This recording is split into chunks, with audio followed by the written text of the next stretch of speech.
Bonjour, mesdames et messieurs. Nous voici encore devant vous pour la présentation de la suite de la prochaine vidéo, de l'ancienne vidéo que nous avions présentée longuement en ce qui concerne la technique d'aspiration de voies aériennes supérieures. Et on avait longuement approfondi en termes de théorique et nous voici maintenant où nous allons parler d'une manière pratique de l'outil l'aspirateur de mucosité. Donc, et après ça, nous allons aussi revenir pour la technique en soi d'une manière aussi pratique. Il est très important et très nécessaire de savoir comment manipuler l'outil aspirateur, parce qu'avec ça, ça a comme importance de donner une longue vie à cet appareil et de l'utiliser d'une manière rationnelle, et que c'est ça, ça peut être vraiment bénéfique auprès de malades, et on peut aussi protéger d'une manière d'une autre notre appareil. Parce que si une fois nous utilisons l'appareil sans que nous soyons formés, sans que nous ayons les informations claires à ce qui concerne l'utilisation rationnelle, donc nous allons forcer, nous allons abuser, et parfois que l'appareil elle-même peut tomber en panne et qu'il n'y aura pas de l'efficacité en termes de technique auprès du malade.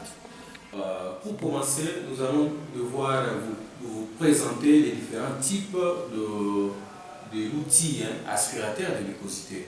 Nous avons les différents types de l'outil aspiration de mucosité. Nous avons l'aspirateur manuel. Ce qui concerne l'aspiration manuelle, ça peut être manié avec la main, ça peut être manié aussi avec les pieds. Nous avons aussi les aspirateurs électriques. Pour les aspirateurs électriques, nous avons les aspirateurs électriques avec batterie et nous avons les aspirateurs électriques sans batterie.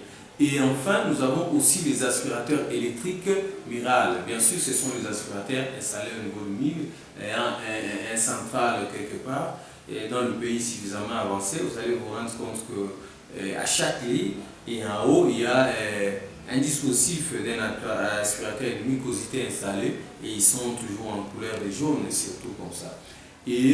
Mais dans nos milliers, dans bon nombre de milliers, il n'y a pas des aspirateurs aussi Miral. Mais maintenant là, nous allons vous parler de ce qui est devant nous, ce qu'on appelle c'est l'aspirateur électrique sans batterie.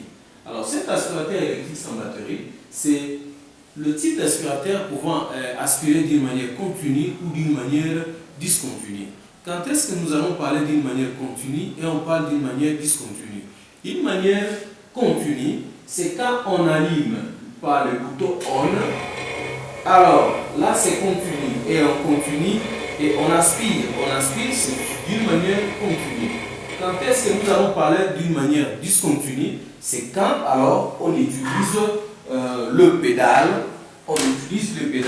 excusez, quand on utilise le pédale, c'est une manière discontinue, c'est-à-dire que nous pouvons lancer l'appareil en marche quand nous voulons et on lâche. C'est ça la différence entre continu et discontinu. Maintenant, l'appareil devant nous ici, c'est vraiment l'appareil qui nous aide vraiment à bien évacuer et à entraîner la bonne perméabilité des voies aériennes, ainsi permettant de bons échanges gazeux, c'est-à-dire que la sortie de l'oxygène, l'entrée de l'oxygène, du RECH et la sortie des CO2. Nous allons directement passer à vous présenter les différentes parties de notre aspirateur. Nous avons, je vais devoir le démonter, nous avons le deux bocal, nous avons le vide ou le vacuum, nous avons le bouton on-off, nous avons les différentes tuyauteries, que voici, ça c'est le tuyau qui va vers le malade, et nous avons le tuyauterie court qui met en place des relations entre la première bouteille et la deuxième bouteille. Évidemment, c'est pour les aspirateurs à deux bocaux. Alors, il y en a aussi des aspirateurs pour avoir un seul bocal. Nous avons aussi les tuyaux. Pourquoi? Parce que ça, nous avons une dépression entraînée par notre vacuum ou le respirateur. Il aspire à une pression négative. C'est-à-dire que la pression quitte là-bas, ça va entrer ici, dans le premier bocal, du premier bocal vers le deuxième bocal et la pression va aller vers les malades. Ainsi, ça va permettre d'attirer les mucosités et de tout, ou soit les liquides biologiques vers le malade. Alors, quelque chose que nous devons garder dans la tête, c'est que entre la bouteille ici, ou le bocal ici, et le vacuum ou le vide, nous avons ce qu'on appelle le filtre antibactérien. Pourquoi le filtre antibactérien? Parce qu'à l'intérieur de notre vacuum ici, il y a une partie qu'on appelle, il y a une partie électronique qui est trop fragile de faire face avec les bactéries. C'est pour cette raison que nous devons toujours protéger notre vacuum avec un filtre antibactérien.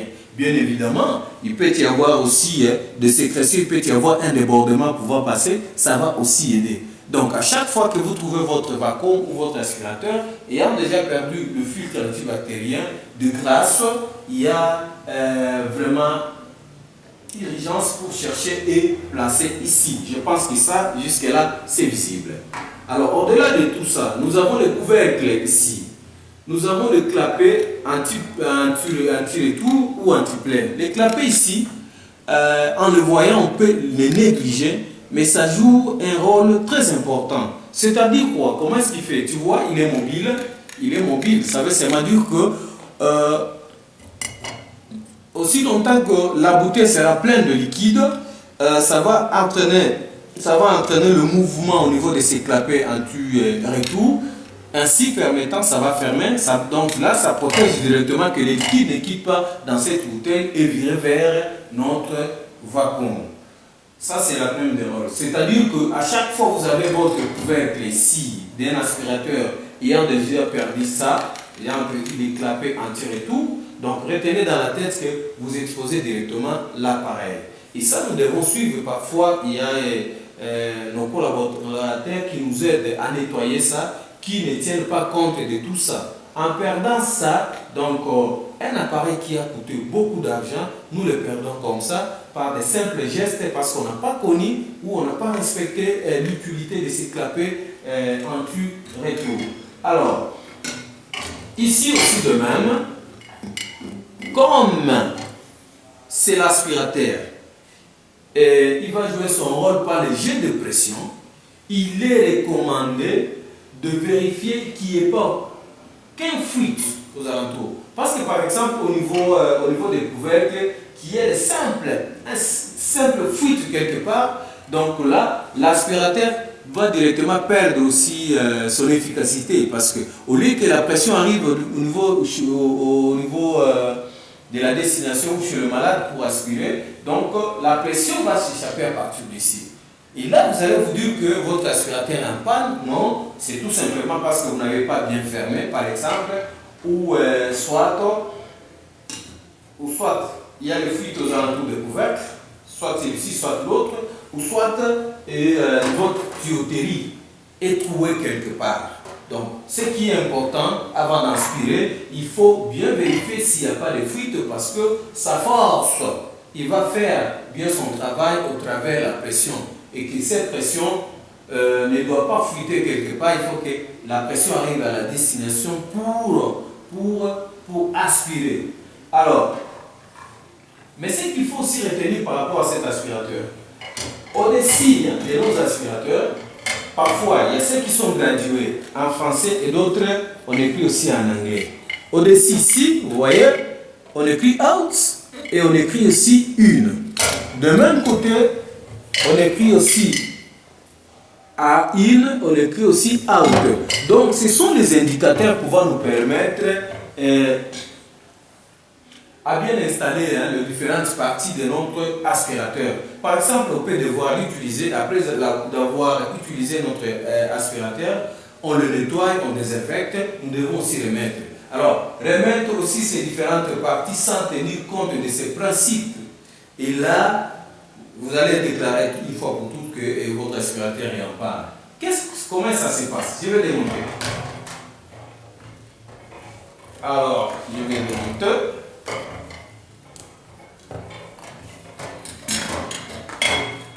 Alors, ok.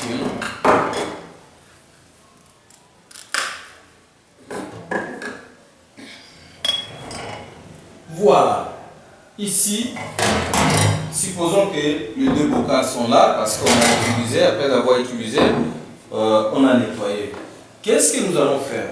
Ça ici, c'est très important parce que si nous perdons les deux éléments ici, vous êtes d'accord avec moi qu'il n'y aura pas la stabilité de ces bouteilles, avec possibilité que ça va quitter ici et tomber ici, ça va se casser. Maintenant, qu'est-ce qu'on va faire après avoir nettoyé? Nous devons encore même passer nos bouteilles. Ça dépend de votre aspirateur, tu peux avoir l'aspirateur à une bouteille ou un bocal, ou soit deux, cela dépend. Mais ce qu'il faut mettre dans la tête, que c'est au niveau de la sortie de la pression, au niveau du vacuum, vers la bouteille. Le consigne à respecter. Je prends le petit tuyau, je connecte. Je dois toujours me rappeler qu'il faut mettre aussi un filtre antibactérien pour protéger mon appareil. Ce n'est pas seulement question d'enlever parce que ça n'a pas de sens, ça n'a pas de rôle, tout le monde, non, non. C'est lui, le fabricant, il a trouvé nécessaire qu'il doit nécessairement y avoir aussi un filtre antibactérien pour protéger l'appareil. Et si tu ne le fais pas, donc tu vas acheter quelque chose dont tu vas jeter pour quelques jours après, tu le jettes. Et pourquoi? Parce que tu vas négliger le petit filtre ici, antibactérien. Ok, je prends maintenant, je dois prendre le couvercle. Le couvercle qui garde, qui celui, il a un clapet anti-retour. Ça, ce sont les deux éléments pour la protection de l'appareil. Il est là. Comment est-ce que je vais faire? Je prends mon tuyauterie, je vais les connecter étroitement là où il y a le clapet anti-retour. Ça veut seulement dire que le clapet anti-retour ou à trop plein, dès que c'est flottant, dès que le liquide monte, il va aussi monter, il ferme. Ça veut seulement dire que ça ne peut pas. Et que si celui-ci, le liquide va échapper, la première position, arriver ici aussi, il y aura ici un autre barré. Ça, ce sont des mécanismes. C'est-à-dire qu'il ne faut pas négliger les clapets anti-retour ou à trop plein. Il ne faut pas négliger aussi notre filtre antibactérien. Alors, je vais aussi poser, où est-ce que je vais mettre comme la pression. Comme la pression va provenir du malade vers le vacuum. C'est-à-dire que la pression vient, ici je vais mettre sur out. Donc, ici, je mets aussi les couvercles de l'autre côté. Ça vient de la pression vient du malade, les sécrétions viennent du malade. Ça va entrer dans la première bouteille par I. Ça, il faut retenir. Je prends, je vérifie. Ah, il est là. Je mets. Donc, ça va entrer par I. Ok. Alors, la pression vient, il entre par in. Ça va sortir par out. Il sort toujours dans la première bouteille par out. Out. Donc, la pression va sortir out vers la deuxième bouteille. Il doit passer par in. Alors, si c'était en français, tu peux trouver d'autres. Hein. En français, on écrit sortie, entrée, sortie, entrée, mais celui-ci, et c'est en anglais, on dit in ou out. Ok. Arrivé même ici, ça c'est out vers. Alors, ça veut seulement dire comme la pression provient du malade, le liquide aussi provient du malade, et que s'il y a des dispositifs pour arrêter en cas de débordement, nous allons, une fois pour toutes, faire quoi? Nous allons exposer notre appareil. Voilà. Ce qu'il faut vérifier après, est-ce qu'il n'y a pas de fuite aux alentours de votre couvercle? Parce que s'il y a des fuites aux alentours, il n'y aura pas la pression ici. Il n'y aura pas la pression qui va arriver ici, pouvant vous permettre d'aspirer. Alors, est-ce qu'il n'y a pas de pression ici? Est-ce qu'ici, il n'y a pas de fuite? Alors, au niveau du tubulier, il n'y a pas de fuite. Et s'il n'y a pas de fuite, c'est-à-dire que votre vacuum peut facilement aspirer. Mais aussi, il peut ou ne pas y avoir de fuite, mais le bouton de réglage qui est là, tu vois ici, nous avons le max et le minimum. Alors, si il tend vers le minimum, donc il n'y a pas la pression. C'est-à-dire de même que tu peux aspirer et tu n'auras pas la pression. Donc, il faut aussi vérifier si c'est bien réglé vers le max ou c'est complètement vers le minimum. Mais bien sûr, nous avons aussi le bouton on-off que nous connaissons tous. Est-ce que mon aspirateur est allumé? Et si l'aspirateur n'est pas allumé, veuillez bien allumer votre aspirateur. Au-delà de tout ça, que tu peux allumer et que tu n'as pas d'effets, vérifiez même au niveau des secteurs du courant. Tu vérifies, est-ce que le courant arrive au niveau du secteur? Est-ce que c'est bien connecté? Alors, au-delà de tout ça, que si ça ne répond pas, vous devez faire recours au technicien biomédical. Mesdames et messieurs, nous allons parler un peu à ce qui concerne l'entretien de notre appareil. Alors, il est recommandé au technicien biomédical, lors de la mise en service de cet appareil, de montrer au moins les minimums aux utilisateurs à ce qui concerne la maintenance préventive liée aux utilisateurs. Parce que le premier maintenancier, ce sont les utilisateurs. Quand nous mettons quelque chose en service, sans montrer comment les utiliser, quelles sont les limites, il ne faut pas dépasser par rapport à la manipulation. C'est ce qui fait qu'une personne, normalement, il va se débrouiller, en se débrouillant, ce qui fait que l'appareil arrive, il peut facilement tomber en panne.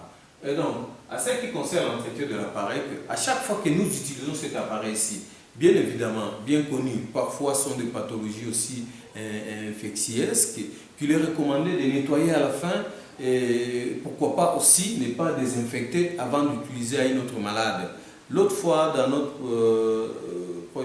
vidéo, où nous avions longuement parlé, nous avions dit qu'il faut nécessairement éviter la transmission croisée. C'est-à-dire prendre la maladie, car ce malade ici est donné à un autre malade. Tout simplement parce qu'on a utilisé l'appareil, on a utilisé notre aspirateur de mucosité à un malade avec, prenons par exemple Covid. Ça désinfecté, nous prenons le même appareil, on utilise à quelqu'un d'autre qui n'avait pas la pathologie, soit celui-là avait juste une autre maladie, qui c'est vrai infectieuse, mais c'est là de pas. Et donc, il est nécessairement recommandé, à toute fois que nous terminons à utiliser notre appareil, nous devons nettoyer et désinfecter. Je pense que chaque structure a un protocole bien approprié par rapport à la disponibilité de produits, les désinfectants qu'ils en ont, au moins ils en ont. Donc là, ici, ce ne sera pas question de donner le protocole par rapport aux produits de la désinfection, mais là, nous recommandons seulement que chacun doit bien respecter les protocoles de la maison, de là où il est, là où il se trouve par rapport à la disposition des produits aux alentours de le minimum. Et donc, nous sommes appelés à collaborer aussi avec les équipes de techniciens biomédicaux. Nous devons savoir par où nous devons commencer et si ça dépasse notre niveau, nous devons toujours faire appel à l'équipe biomédicale. Donc, c'est tout ce qu'on avait aussi pour cette soirée. Où on a voulu quand même vous parler de cet appareil. C'est vraiment l'appareil très important de notre part, parce que si une fois le malade est encombré, il n'y a pas l'échange gazé et celui-là va tomber vers, il va se trouver vers l'acidose.